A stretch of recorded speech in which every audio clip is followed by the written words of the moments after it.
All right, welcome back, everyone, to Get the Net. We got lots to touch on tonight. Going to go through a few local derbs. We got the Sturgeon Bay Open Bass Tournament. We got the Wheeler Lake Derby. There's some controversy shaking around in the bass tournament scene. We got a couple good wild guests on tonight. We're going to have a few laughs. I've got some stories from life on the road from Matt Robertson's trailer of all places. Lots of laughs and stories coming up, and we'll see you on the other side of the intro.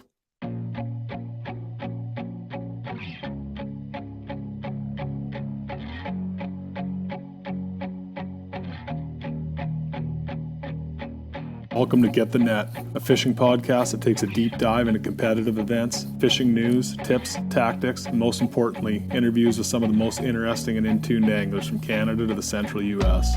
We're leaving no stone unturned to bring you the most raw and authentic dock talk. My name is Jamie Bruce. While my resume says bass, my frying pan says walleye. I'm no stranger to the multi-species realm.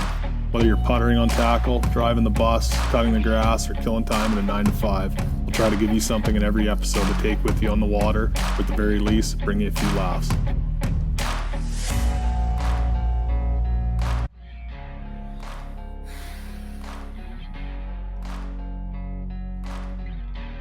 Okay, tons to talk about. We got Adam Rasmussen and the Aussie Tommy Wood coming on soon to talk about their win. But like I said, we got to get into some local derbs. We got to get into Little Sturgeon Bay. We've got to get into some boat ramp stuff and some opens talk and a little controversy and plenty of stories from the road. So before we get rolling, I got to remind you to check out Nordic Point Lodge, just built here in Northwestern Ontario. Place is gorgeous. It's firing on all cylinders now. Check that out in the link in the description below. Great people, great fishing, and they offer a luxury outdoor experience with 5-star service. And I'm wearing, as always, Simms outdoor products. Got you covered head to toe.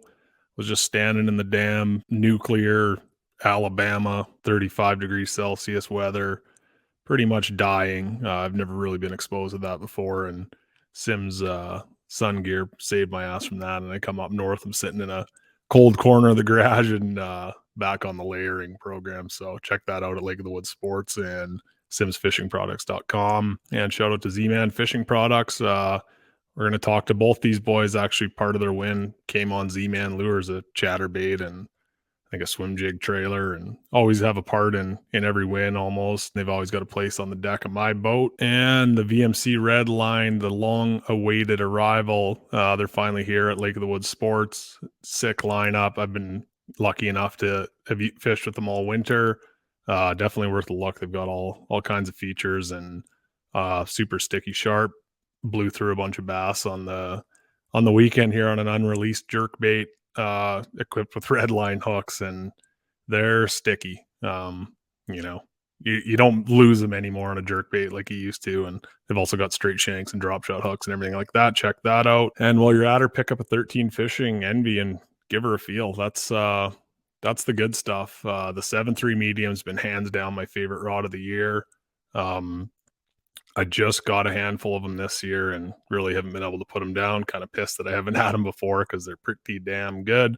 They're on the higher end side, but that's that 7.3 medium NV3 by 13 Fishing. And while you're at her, pretty fresh restock on BT Fishing. We've got lots of Elite Series marabous. It's a hand-tied marabou on the B-jig head, about as high end as it comes. Had a bunch of success on the Smeltinator, both around the cabin for walleye and bass on the weekend, and all the way down to Wheeler Lake. I caught my 2 biggest fish of the tournament on it. So definitely worth a look there. They're all loaded up. And actually, Jay Shakurat just took a 5th place finish at Lay Lake on the Smeltinator head too. No surprise there. It's making its way hard into the derby scene, and we'll continue to push. So check those out at Lake of the Woods Sports, btfishing.com, sportsheadquarters.ca. And if you're down south and use Tackle Warehouse or Omnia, you can get them there as well. And I'm just staring at the big, beautiful Lund. I'm looking at the 2022. I actually just sold it last night to a feller from Dryden. So it's heading back to one of my favorite fisheries, the Wabagoon Lake. Got the new Pro V Bass sitting here. I'm getting all ready to rig it up and big project that's going to go down the next few days. I always rig my own boats. Part of it is kind of for just so I know how everything lays out. Part of it is so I get it how I want it, and part of it is I'm a damn nickel squeezer and need every nickel I can get. So, but like I said, the old one's going to the Wabagoon. I think it's going to fish the Wabagoon. It's going to Dryden anyway. And hey, if you're in the Dryden area or making a trip to Wabagoon Lake at all, check out the Dryden Tagged Fish Contest. There's a bunch of money swimming around right now.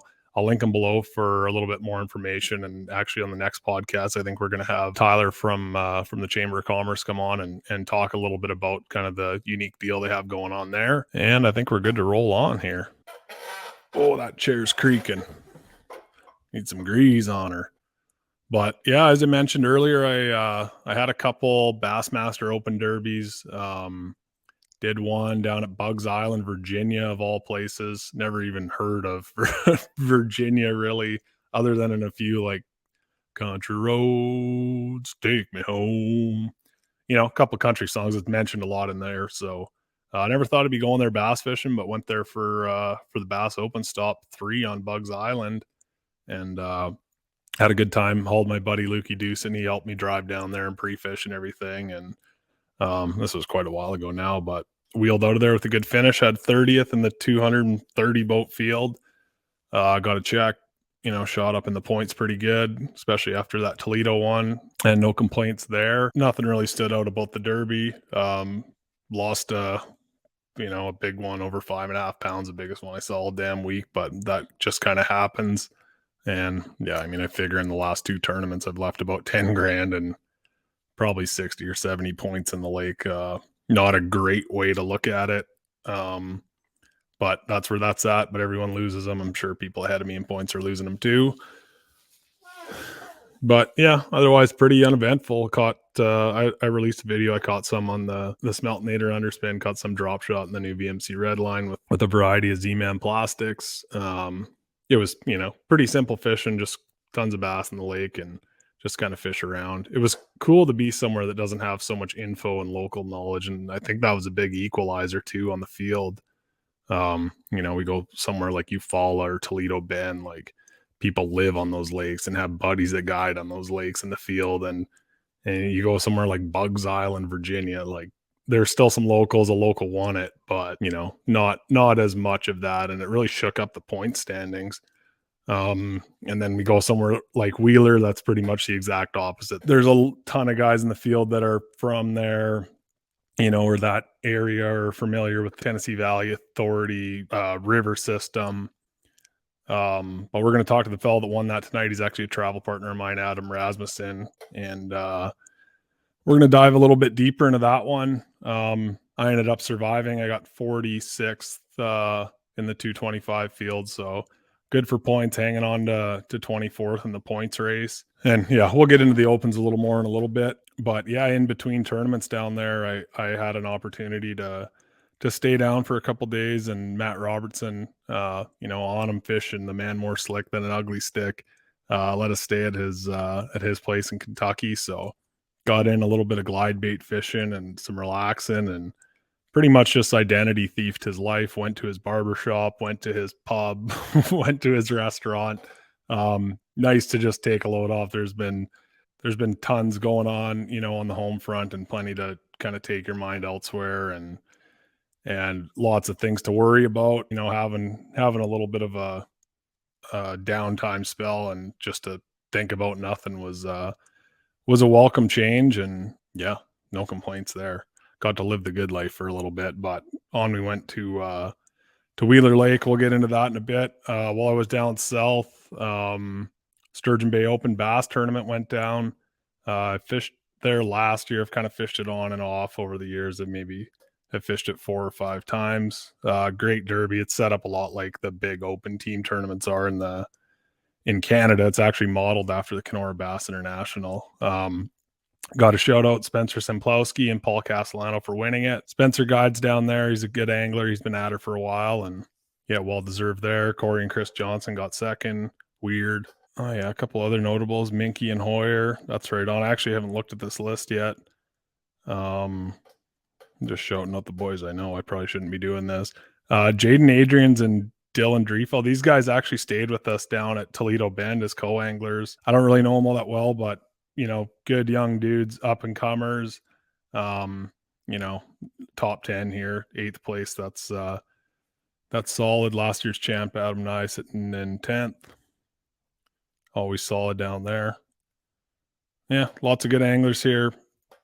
Looks like the weights are pretty damn big. 54 pounds for 10 smallmouth. Won it. Looks pretty similar to the year before.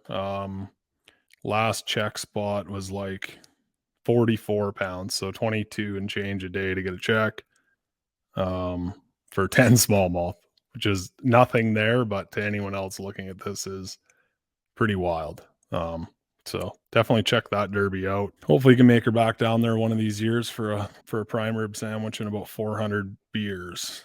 It's usually the case there. Falcon Lake tournament went down. That was the first tournament around here. Let me see if I can pull the stats here. May 14th.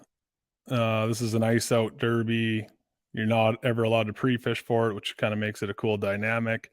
And that was a late ice out this year, so really not that dynamic of a derby. Hayden Martin and Bo Bezdek had 17 pounds for 5 fish, and I don't know the exact size requirements, but recently implemented this year. I don't think you can keep any over 17 and a half or whatever it is. So that's about as good as you can get. Jamie Habutka and Steve Assett finished up second, 13:26. Nolan Plew, Pete, I'm not even going to try to say that, 13:06 for third. To be honest, they do a really good job putting it on, but I think the date should probably go a little bit forward. Brian McNanny and I actually won this tournament in 2017 and 2018 back-to-back, both late ice out years. We found the meat hole where every bass in the lake winters. I know that's where everyone was. Jamie Habutka was actually on it. While we were fishing too, he's known about it. He got second. They've been in the top 3 lots. But it's pretty much just turned into a one-spot derby, unless it's a year with later ice out. I know the boys cracked them down there last year or the year before on kind of a warmer year, but yeah, I mean, every bass on the lake's on one hump, and it's the hump we won off of, and it's the hump everyone now goes to. So yeah, interesting derb. Congratulations, guys. That's still impressive, catching 17 for all unders. I don't think that's going to happen again. Pretty cool there. Nice to have some derbies to follow back home. The Ontario bass season doesn't open until July 1st. You can't live well them at all. Manitoba's got all kinds of weird rules, even more weird now. But yeah, look for some derby falling around here. I won't be fishing too many. I'm going to do the KWO and the KBI, and that's it for me this year. But always fun to keep an eye on everything at home. And while we're on the KBI, I don't know how they're doing for volunteers. I haven't checked lately. I know there's been some turnover this year. They were looking for volunteers and people for the board and everything. Definitely, if you're thinking about it, if you're on the fence, worth looking into. I can tell you after traveling around and seeing all these other places, it's really good to be home, and we take a lot of these tournaments and these lakes for granted. So if you're an angler in these tournaments, be nice to the volunteers, do something for them to make them want to volunteer. Don't be an asshole. Don't protest frivolous stuff. Don't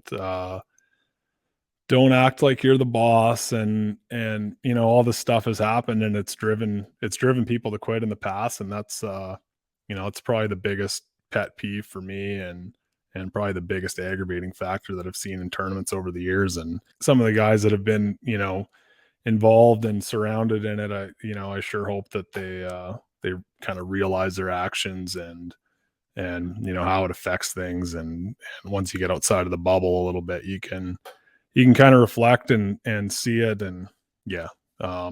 Anyway, if you know someone that might want to volunteer, if you're looking to maybe fill some community hours, if you got to finish up some high school stuff, I know I was always brutal at leaving that till the bitter end, but I'll link Corey's contact below, and you can get a hold of her. It sounds like it's going to be a good time this year. Shred Kelly's coming. Always a good party after, but when Shred's shredding, it's a whole new dynamic. It's kind of like the Harbor Fest and Bass Tournament combined. So looking forward to that party after, no matter how it shakes out. Not too worried about it this year. Just kind of going in to have fun and enjoy enjoy what we've got here, because it's one of those things that might not last forever, and the heydays are now for the KBI, and definitely worth looking at to fish or volunteer, or come down and enjoy a few sociables.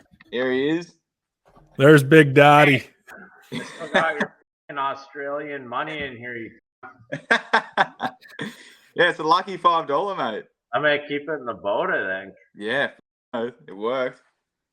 Better give me a lucky 100 for the classic.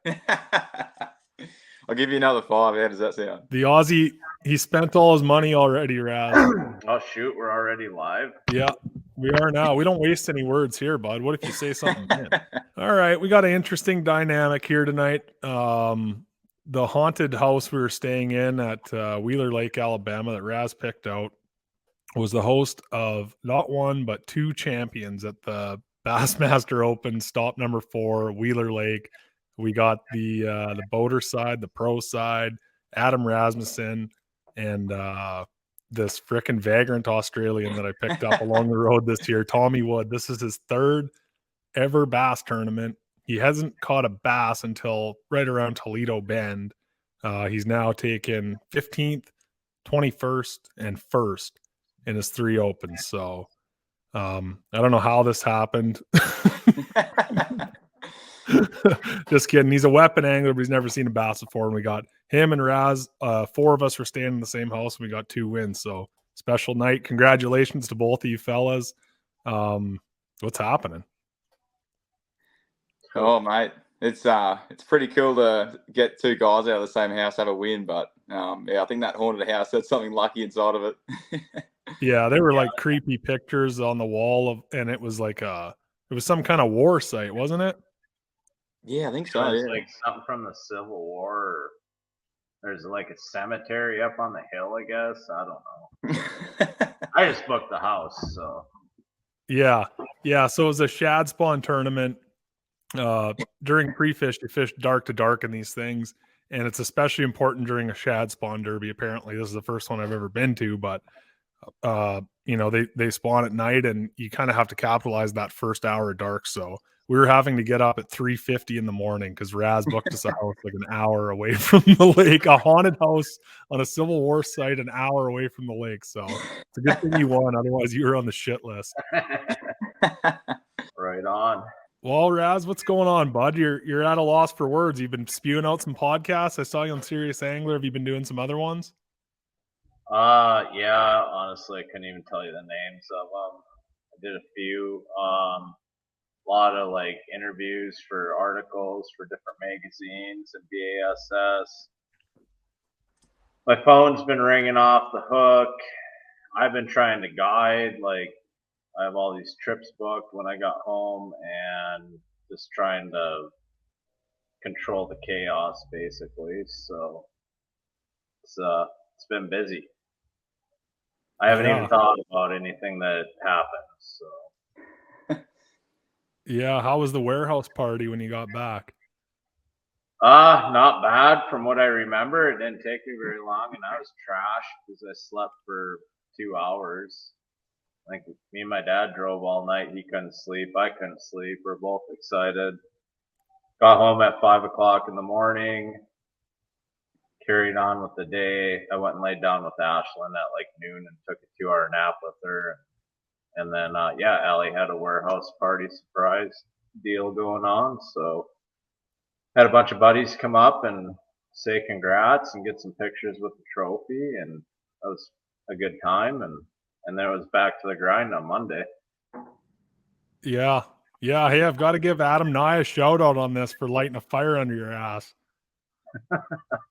So Raz actually missed a day and a half or so of practice. He had fished a tournament in Sturgeon Bay, so he could, he lost a little bit of practice. His dad drove him down, but he wanted to fish this tournament, and he had dropped from 4th to 7th. And Adam Nye, a local Sturgeon Bay hammer, runs Howie's tackle store with another guy, good shop down in Sturgeon Bay. But he told Raz after the tournament, I know because Raz told me this about 4 times. He said, what did he say again? Oh, it's okay, Raz. You're still a decent angler or something. Yeah. Like that. Yeah. I felt obligated to before he had last week. Yeah. Yeah. So that fired you up. I could see it on you, bud. Yeah. Yeah. That was time to prove a point. Yeah, that was a heavy chirp. Tommy, how about you, buddy? Let's hear about your victory party. Oh man, it was pretty. It was pretty. It was just out of the blue sort of thing. One of my buddies, Byron, he actually moved over here from Australia just recently, and it was his birthday on the Sunday of the weekend, and he said on Friday afternoon, he's like, "You want to come to Nashville?" And I was like, "Yeah, might as well," because the check engine light come on in my car, and I didn't really want to hang around Decatur for too long. So I said, "Yeah, let's go up there." And man, I was so tired, just dehydrated. Been in the sun for so many days in a row. I got pretty smashed out at Nashville, but had a good time. I don't know how I got home, but still here today, so pretty good. Yeah, where'd you go? Did you hit the Broadway strip? Yeah, we went to the strip. We started off at Tootsie's bar, and then we just sort of went around to each bar. That there's like a series of rooftop bars and everything. It was just such a pretty cool experience. So it was awesome night out. Yeah, just all guys though, hey? Yeah, just all guys. Yeah.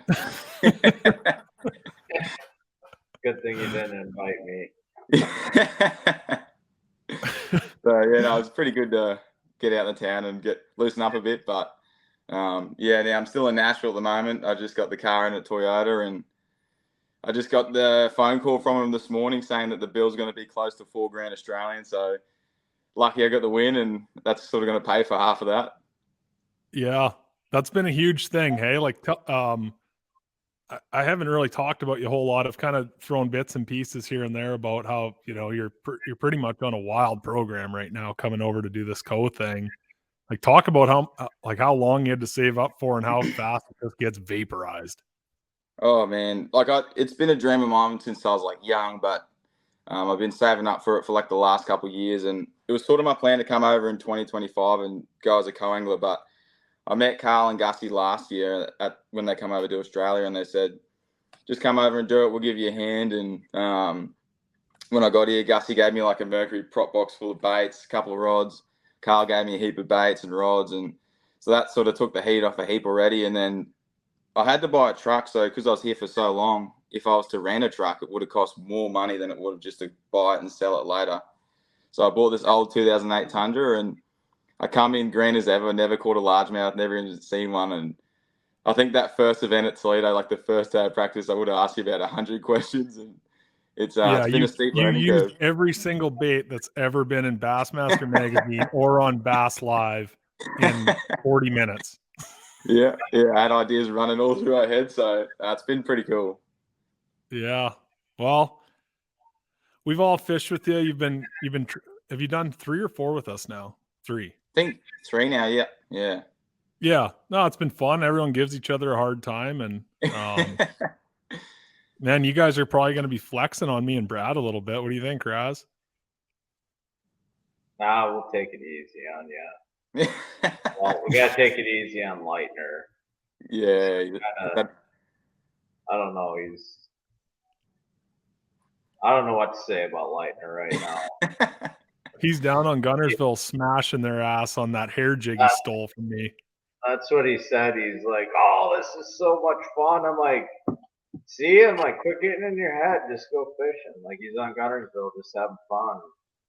I don't know. I did the same thing last year. Like I was hard on myself and listened to too much doc talk, and I don't know. It's not a good thing to be doing. I think like you got to go do what you're good at. And it was funny because like last year he jacked me up all year long. Like just go do what you're good at. And now this year I'm like, Brad, just go do what you're good at. Like grab a Senko and go to work. It's a crazy mind game this sport is. But he'll come around. He's a good angler. He's just in a little bit of a slump, and it happens to all of us. Yeah, he is. I spent 4 or 5 days in the boat with him down when we were staying at Robertson's, and yeah, he's good at what he does. And man, once he's gonna connect in one of these tournaments. And there's a reason he's had 3 top 10s in the last 2 years. Like that, that doesn't just happen. So it's gonna connect, and and a lot of people don't realize when they look at the standings, like, oh, you bombed here and you bombed there. Like these schedules, the schedules every year have such an impact on the outcome. If you look at the Elite Series right now, Brandon Cobb, great angler, one of my favorite anglers. He's leading points right now. He's from South Carolina, and they've done 2 events in South Carolina. So, he's capitalizing on that. Had the events been somewhere else, he probably wouldn't have. He'd still be up there. He's still a good angler. But the same could be said. Brian New, 2 events in his home state and kind of bombed them, but he's back on track now. But the reason I bring that up is because this is the 4th Open that's finished. All 3 Opens up until Wheeler had been won by someone who resides around 2 hours, within that 2-hour radius of the lake. So that's why your win was special. And I've listened to a few of the bigger fishing podcasts this week, and I think these guys just think like you're a jackpotting local or something. They don't realize that you're from 15 hours away and have never fished a tournament on this lake before. And for me, kind of being in it and seeing it, and like, it's pretty damn impressive, man, to be that far from home and connect like that, both you and the damn Aussie. Like the, You remember, Brucey, you remember when we did that podcast back in like January? Yep. And you asked me what lake? I was thinking about it on the way home. When you're like, if you were to pick one lake out of the 9, which one would it be? I said St. Lawrence. And you're like, no, you're not allowed to pick that one. Which one did I pick? Bugs Island. No, I picked Wheeler. I'm just kidding. Yeah. Well, it's crazy. Like, sometimes stuff's like, I don't know, it's like meant to be. I don't know. Like, I'd never been to Wheeler, never saw it, didn't know anything about it. I just knew it was on the Tennessee River and it was in northern Alabama, and I just liked that region of the country, and it all worked out. It's crazy. You caught him on Raz is a chatterbait hammer. You're good at a lot of things, but that is your bread and butter. I know when you have to catch a fish, that's what you're picking up. It's probably the first thing you throw on a lot of these lakes, and you won on that on one of the new prototype secret sneaky Rapala soft baits that's coming out pretty soon.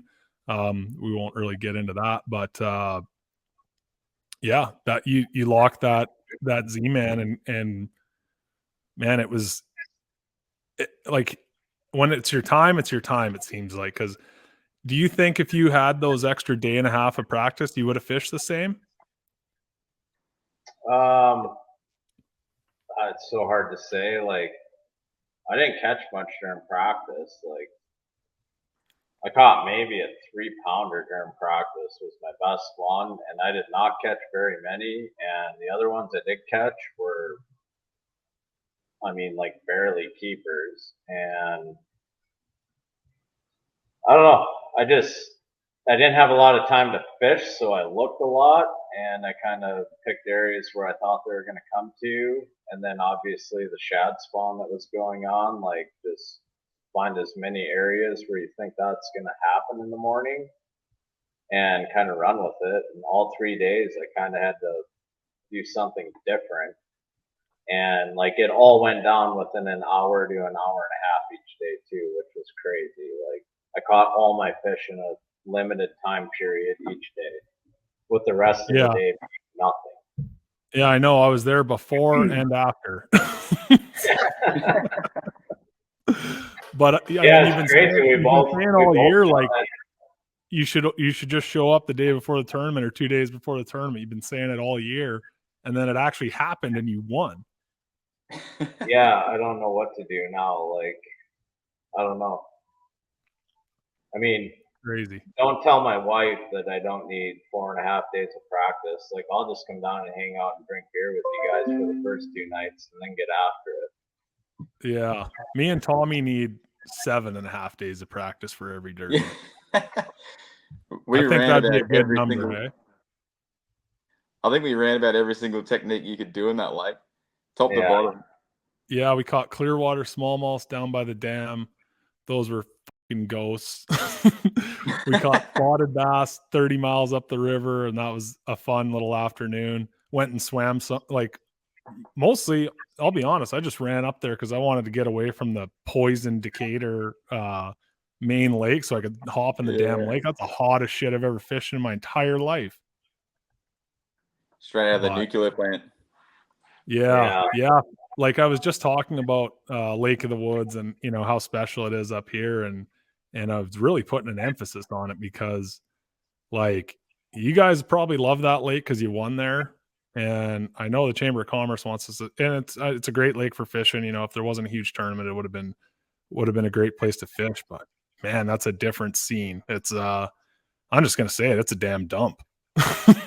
There's Yeah. there's a Monsanto factory, a company known for for its lawsuits around pesticides and things like that. There's a cat food factory, and when the wind blows right, all you take it's 35 degrees.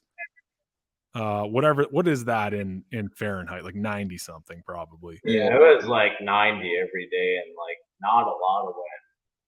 Yeah, and the You wind when just it finally would pick up, it would just blow a bowl of wet cat food into your mouth.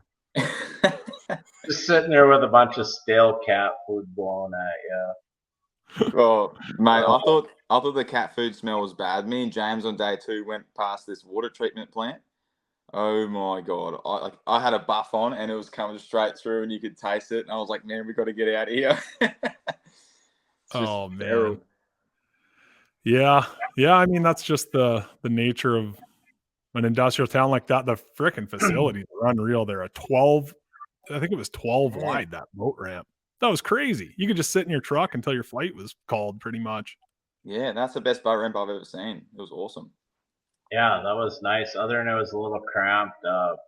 Like day 1, I was like boat 21, and it was a little tight getting everybody out. But the second day, I just sat there and waited, and I'm like, I told my dad just pull over and like dump me in, like when we get closer to my number being called. I mean, you got plenty of room to launch a boat. Yeah, that went really smooth there. It was a good place to have a derby. Yeah.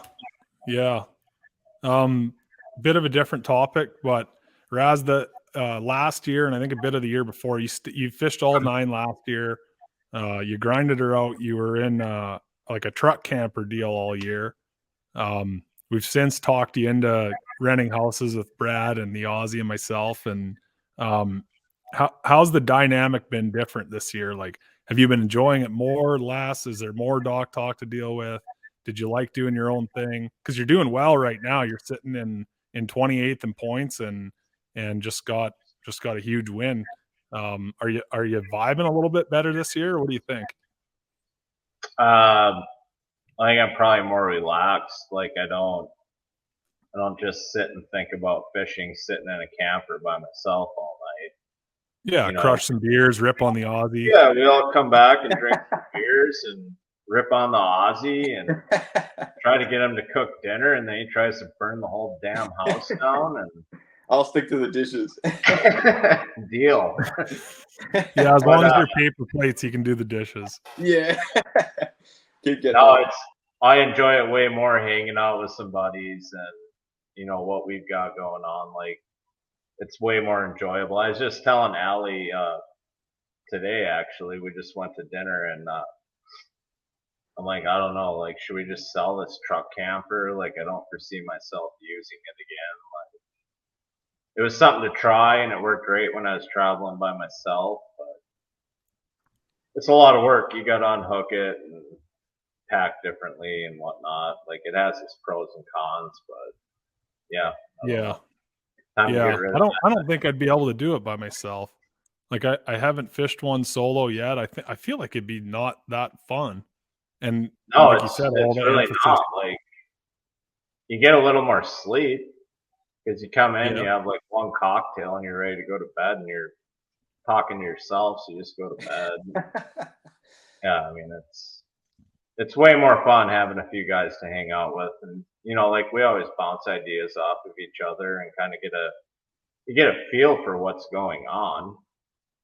You know, even though we're all We all doing fish something differently. different, catching them, yeah, but you still have an idea of like what it's going to take for weight, you know, what the fish are doing, you know, that stuff all helps. So. Yeah. Other than I like don't know. I like the you're vibe really of what we got going. It's been fun. you're really freaking me out with like the smallmouth bite and stuff, and I'm like, man, oh man, like I don't even want to go look at that, and I didn't. So Yeah, well, I wasted half of my first day doing it. Like I started on the juice hole that you caught a couple fish on day 1 and 2. I actually started the tournament there, caught 3, 1 big one and 2 other ones, and I was like, "All right, smallmouth time, baby," and just bang shang-a-langed down the lake and caught sweet fly and piss all for for the rest of the day. So it's a good thing. It's a good thing you didn't kind of stray from the plan. Ozzy, how grindy were those practice days, bud? That was Oh my, probably the longest week of fishing I've ever had. Every day of 14 and change hour day with 2 oh, hours of travel each day. yeah, it was a huge couple of days. Like just that big drive to the boat ramp, and then like it was hot. Like we had sun shirts on with hoodies, and I was just like sweating so hard. But Yeah, um, keep in mind this is an Australian saying that it's hot. yeah, How do you think I flew out of the country to get away from the heat, and it was bloody here, yeah, man. how do you think I felt? I left a frozen lake and I'm 30 pounds overweight and freaking 6.5 feet tall standing in the middle of the damn boat. But anyway, go on. Oh man, yeah, she was hot, but it's definitely worth it. You know, like we had a couple good days out in the water, but once that sun went down, I was pretty appreciative of it. But yeah, no, it was a good time. Yeah. you guys Good had an deal. hour ride long back in an air conditioned vehicle, so I don't want to hear any bitching. It cooled You you didn't off have at the AC? end of the day. What's that? You didn't have air conditioning? I had air conditioning. It was nice just sit in the truck with the seat coolers on and the air AC blaring. Cool off by the time you get back to the house. Yeah. How many Yeah. how many swims did you do, Jamie? You did like 2 dips, didn't you, in the water? Yeah, I had a rule. I had to be 30 miles from the cat food factory to swim. So I did 1 swim at the south end, stripped down to my gaunch and jumped in. And then we actually saw 3 like copperhead snakes or whatever those snakes are after. And then knowing the snakes were around, that second day was just too damn hot. I had to swim again in the damn river. So But I can't believe you got in there. Yeah, I wasn't going in. No, yeah, no way. I actually remember that night I flung a blade on my prop mm-hmm. and I'm like, I don't know, a mile and a half, 2 miles from the closest shoreline. So I troll like it's getting dark, and my dad drove me down, so I had him pick me up every day at the launch. I call him, I'm like, I'm way down on the other end of the lake. Like, start driving this way, find a boat landing. I'll try to find one, whatever. I have a spare prop, and I've never like changed one in open water. So I'm like looking at my Raptors. I'm like, I wonder if I could just like sit on this and do this without dropping a prop wrench in, a hub, or a prop. And I'm like, no, I'm just going to go to shore. And it's all those bluff walls down there. So there's like not like a prime spot to pull up on the bank and change a prop. Not many beaches. No, I found one area that was kind of like tapered off a little slower and it was sandy. I'm like, okay, this might work. So I pull in there and a damn water moccasin swims out. And I'm like, nope, we are not doing this. And I went another couple hundred yards up the shore, and there's one little cove, and there's an old rickety dock in that cove. And I pulled up, and I tied my Raptor off to the dock, and then I could lay on the dock, and my prop was right there, and it was real easy to change, and I didn't have to deal with snakes in the water, so that worked out Yeah, a lot better. But it's yeah, kind me of and like playing snakes. Would You Rather. Like, would you rather swim with snakes or die of heat exhaustion? Yeah, it Would could you be rather jump in a poison lake or not make it for check-in? Like, I wasn't swimming for leisure, Yeah, yeah. but it was pretty well, crazy. Some of those bays you'd go out the back of, man, like where the wind was blowing in, there'd just be thousands of logs just filled with rubbish and like old bottles, and it was pretty crazy. Oh, yeah, the old yeah, days. yeah. I mean, it's hard to. I mean, down there it's just the norm. There's kids on frickin' jet Yeah. skis and tubing right past Monsanto. Like, but it's a special. That's your special place. I'm gonna pick somewhere nicer to be my special place. Maybe the St. Lawrence River. I did like Bugs Island though. That was a pretty place. I thought Yeah. there Yeah, wasn't that was like cool. there was lots of like lots of untouched land there. It seemed like there wasn't docks everywhere, and I don't know. It was kind of nice. But Ozzy, what's your plan now, bud? You got one more with us? Yeah, I got one more comp, so I'm heading down to Sabine River after I get my car fixed, and we've got a couple of days before that elite event anyway. I'm just marshalling that elite, and I'm going to link up with Jack York. He's fishing the opens. He's down in Texas around Rayburn area, so got to link up with him, go for a fish out there for one day. That'll be pretty cool, and Yeah, that'll work. Yeah, that'll work. So go fish there for a day, and then marshal the 2 days at Sabine River, and then from there I'm driving up to Dallas, Texas, and my girlfriend's flying in for 2 weeks, and we're just going to spend a couple of days in Dallas, and then from there drive up to Lake Eufaula and fish those few days there. I think I'm only going to be able to pre-fish a couple of days before the comp, but I was just going to ask if you were going to get soft and just take a couple days, and there's the answer. I got the trophy now, so I just want to I want to do a full raz and just rock up with no pre-fish and take it away. Just roll in and go, what do I got to do, boys? Yeah. Bite. Oh, and you're coming, like, I know you hate getting asked about this, but is the plan still to come next year and go full at it with a boat and on the pro side for the opens? Yeah, I've sort of been tossing and turning, like different things. Like, I think I might even come back and do another 3 months because I finish up Eufaula and then I fly home 2 days after. So I've got to leave the car at Carl's house. But if I come back, I can do a couple of northern rounds for smallmouth, do a Florida round, and then after that I'll probably sell the car. And then if I can get the money to do it next year, I don't think it's going to happen, but I would like to do it next year. But if not, I'm just going to work my ass off and then come the year after and give it a crack as a boater. So yeah.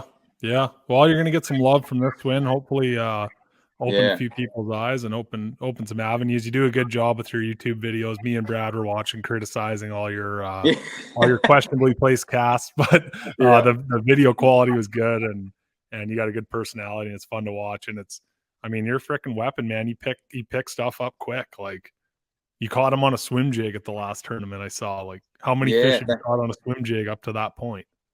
Oh yeah, well, even a Ned rig, when we were out in pre-fish, you and me, one of the guys was telling us to throw a Ned rig, so I just tied one up the night before. Never even had a bite on it, and my first 3 fish on day one were on that Ned rig, and then I ended up upgrading them later with a football jig. Never even threw the football jig in practice, but we threw it a bit at Toledo, so I was kind of confident. And then day 2, we're just spinnerbaiting. I got a couple fish early, and I think I had 1 4-pounder. One fish about 1.5, and then I waited like hours, so I got my 3rd fish, and it was pretty stressful. And then ended up getting one on a worm, but then we went up into this grass, and it was all matted, and I couldn't get the spinnerbait through. And James, my boater, he just got like a 4 or 5 pounder on a swim jig, and I said, he had his bag. I'm like, do you mind if I chuck one on? He's like, yeah, go for it, man. And we worked down this bank, and not long after, I had this 3-pounder crusher swim jig, and never even thrown one, but sort of watched what he did. I've seen heaps of videos and read heaps about it, and was able to pick it up pretty quick and got the win with that last fish. So it's pretty special.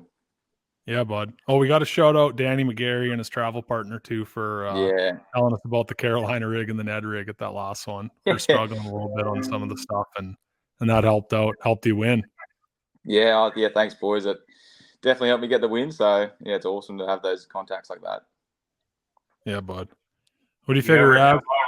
You ever come over to the boater side and whoop my ass with a jackhammer? There's going to be a fight. Just telling you. Yeah. You've extracted all the information you can out of us. You've squeezed these lemons. Yeah, he's been pretty good at extracting everything from all 3 of us these last couple months, and it shows. So Yeah, I fished that one day with that bugs with Raz, and I just watched every single thing you did with that chatterbait. Yeah, and then harassed me at the end of the tournament, like, "Oh, they're biting it today." I'm like, "No, they're hurt." Oh, that's good. Yeah. When you take the front of the boat, what style of fisherman do you think you're going to be, bud? Because you've been with me lots of live scoping, lots of finesse fishing, pretty brutal on the power fishing front, and then you've been with Brad and done the shallow thing, and you've been with Raz and done the mid range thing. Like, what one you think is going to like settle in for you the best? Yeah, I don't know. It's kind of like you said, I got to see like everything. So, like back home, all I do is live scope. That's like how we just fish. Like you're just always in the screen. So I definitely think that whole live scope thing will fit pretty well with me. But I really enjoy throwing like that swim jig and the spinnerbait. That's definitely a lot of fun. So if they're gonna eat that, I'm gonna lean towards that. But I think live scope is pretty popular way to get a bite all the time. So Yeah, give it a go. But I don't know. Yeah, It's kind of hard. Like you fish with you guys from up north, and you see this whole different way you fish compared to the guys down south who are fishing shallow and right up in grass, and it's just like, oh my god, there's so many different ways to fish one lake. So yeah, you'll probably be good at doing it all. Yeah, so hopefully I can pick it up all and yeah. All right, boys. Well, congratulations again. This I'm looking at this points race, and the more like it's a freaking scary field. Raz, you're sitting in, Raz climbed up to 28th in the last one. I'm in 24th, but like you go pages down the list and you see Forest Wood Cup champ down in the 130s. You see Ish Monroe down in 66, and like all these people that are so capable of catching them. A couple old Elite Series guys, Kyle Monty, Jason Lambert has won a couple FLW derbies. He was just on the Bass Pro Tour up until this year. You go down and like there's so many people capable of catching them. It's like it's a little bit scary, I think. It's gonna be what do we have? 5 left. Yep. It's gonna be interesting. Like I know I'm gonna be working as hard as I've ever worked. Like because nobody's safe. Like a lot of things. I think you're gonna see a lot of changes in that points race deal over the next 5 derbies. You know, we've got a smallmouth fishery, we've got an Ozark deal, Watts Bar, Florida. Like we got some crazy different fisheries coming up, and I think a lot of things are gonna flip flop and move around. And I'm curious to see how it plays out. Yeah, because I mean, 3 of the 4 tournaments we've been to have all been very conducive to ledge fishing guys, not necessarily just offshore, but like ledge fishing and crankbait fishing, and that's all going to change. I mean, guys at the top like John Garrett and Trey McKinney, Kenta, he doesn't count because he's already on the elites. JT. Yeah, Keith. Actually, there's tons of people that are good at everything at the top, but it's going to be a totally different style of lake, I think. And I think we're kind of past the super familiar ones. There's tons of locals from Wheeler, tons of locals and local knowledge on Toledo, same as Eufaula. And we're kind of going into the unknown now again. So it's as fun as it is to fish, it's pretty damn fun to track. Because like when you're tracking like an Angler of the Year race on the Elite Series or on the MLF, there's only one spot. You kind of know who's going to win it, or at least have it narrowed down. Here, I think anyone in the top 40 or maybe even the top 50 has a chance at cracking that top 9. Yeah, for sure. There's a lot of capable anglers in the field. It's like you just don't know what's going to happen. Everyone you've drawn, I've been like, how are they? And you're like, they're a weapon. They're a weapon. Yeah. Like you haven't had a bad angler yet. Yeah, I've been pretty lucky with that, but yeah, it's insane to see the caliber of anglers you have over here. Like you got 175 EQ anglers, and they're just like 175 of those guys are all hammers, and then the rest of the field is just filled with like local guns and guys that are just in it because they know what they're doing. So it's pretty hard to make that top 9 out of those guys. Yeah, I think there were like 15 elite guys in this last event, like, and high caliber elite anglers. Yeah. Brian New, Brandon Palaniuk, Brandon Lester, Hackney, Kennedy. Like, it's freaking crazy. Yeah, I can't even imagine what it's like going out fishing against those guys, man. You're gonna find out soon enough. Yeah. How nerve-wracking it was at weigh-in on day 3. Yeah. Oh, Yeah, well, you Palaniuk had to staring feel- you down with the second base Yeah, bag. Palaniuk's right behind you, and like, you know, he caught him because as soon as I got in and checked in, like everybody's like, Palaniuk's catching him on Bass Track, and I'm like, oh man, like, and I knew we were close, and then I heard him say he had 20 pounds. He's like, I weighed them all, I have 20, like I think I can win. And nobody knows who I am, and I'm just kind of sitting there in the weeds. Like, Yeah, a walleye guide from Sturgeon, Yeah. walleye and salmon guide from Sturgeon Bay. Ready Like, to yeah, kick the shit out of everyone. Who my knows how scale to fish said it? 21, so I think I'm good. But I mean, and behind him, there's 5 more hammers. Like, you're Yeah. sitting there, it's just like, I looked at Hank and I'm like, let's just get this done, like rifle him through. I can't take it anymore. You wait till you have the classic. Oh man, yeah.